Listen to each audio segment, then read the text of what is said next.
Welcome to our 5 on 5. We're pleased to be joined by Freddy Sennhauser, the Director of Communications for Allcare. Freddie, thanks for coming in. Appreciate it. Thanks very much. Our pleasure. So tell us, we're talking about, of course, CCOs, Coordinated Care Organizations. Is this Oregon Health Plan, does this have anything to do with the Affordable Care Act? Can I explain that for us? I'm glad you asked me because it's the misconception we hear a lot. And at this juncture, it has not anything to do with it. It's really Oregon, a homegrown Oregon concept, of course, spearheaded by the governor, emergency room doctor by training and education. And really was time to do something to change it around a bit, to create these new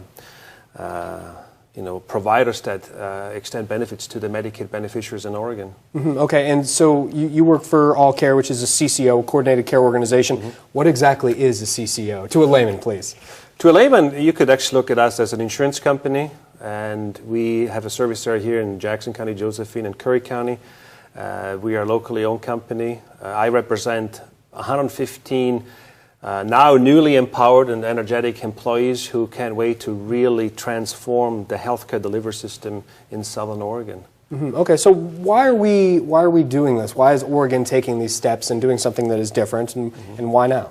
You know, Oregon has always been a pioneer when it came to how we provide healthcare services to the Medicaid population. We've been doing this now under the umbrella of Oregon Health Plan for 17 plus years.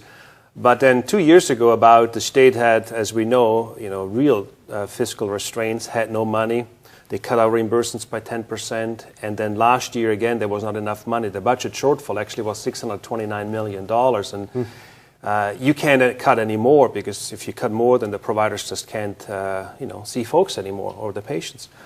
And so something had to be done, and what transformation in Oregon is really all about is to break down silos. In the past, we had these companies that did physical health, provided physical health, mental health, and dental health. And now with this transformation, bringing it all together in these coordinated care organizations, you make one company responsible with a global budget, assuming the risk and promising the state, for the amount of money we get from the state, to take care of the mental, physical, and dental health of all our members. Okay. All right. Well, we've got a lot more to talk about. Obviously, we're going to take a quick break first, though, Freddie. Stay with us. We'll be right back.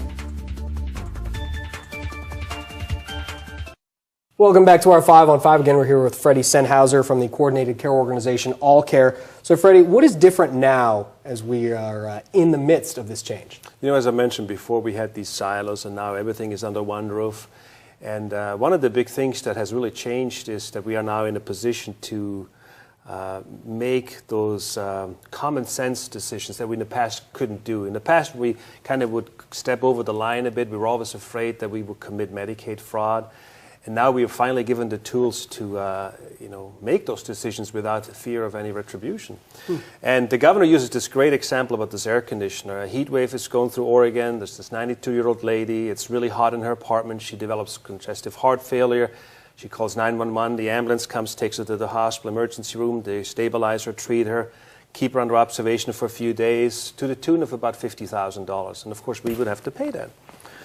And so the governor says, wouldn't it make more sense if we would have gone down to the local hardware store, bought a $200 air conditioner, installed it in her apartment, kept the temperature in her apartment at the comfortable level, and maybe avoided this event from happening? So there's $200 over here and $50,000 over here. Yeah. And so by doing something that's really good, forget the money for a moment. Just what's good for the member is for her not to have to go through this agony. Of course. And by doing that, it's good for the state, it's good for us, ultimately, as taxpayers, because we just saved $50,000. And in the past, we could never do this. Now we are empowered to do this. Of course, we're still kind of fine-tuning the rules. Right, I would imagine, obviously we're talking hypothetically, but, getting air conditioners to all those people who need them is a difficult task. Right, and you hit the nail on the head. So we have more than 28,500 members. We cannot afford to buy everybody an air conditioner. So you have to have some parameters, who now qualifies for this or that.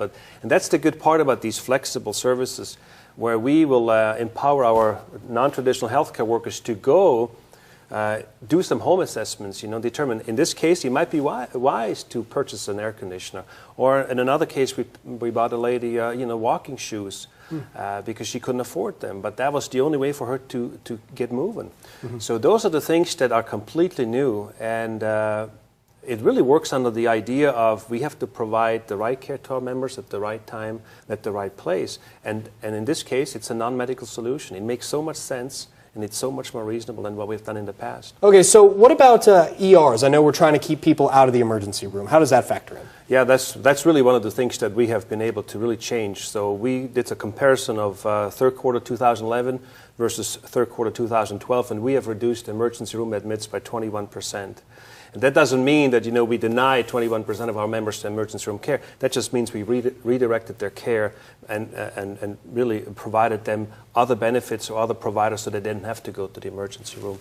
And of course, that is huge savings to the systems because emergency rooms are the most expensive place to get services. Excellent. All right. Well, Freddie, thanks for coming by and answering some of these questions for us. Thank Appreciate you. it. Pleasure to meet you. Stay with us. We'll be right back.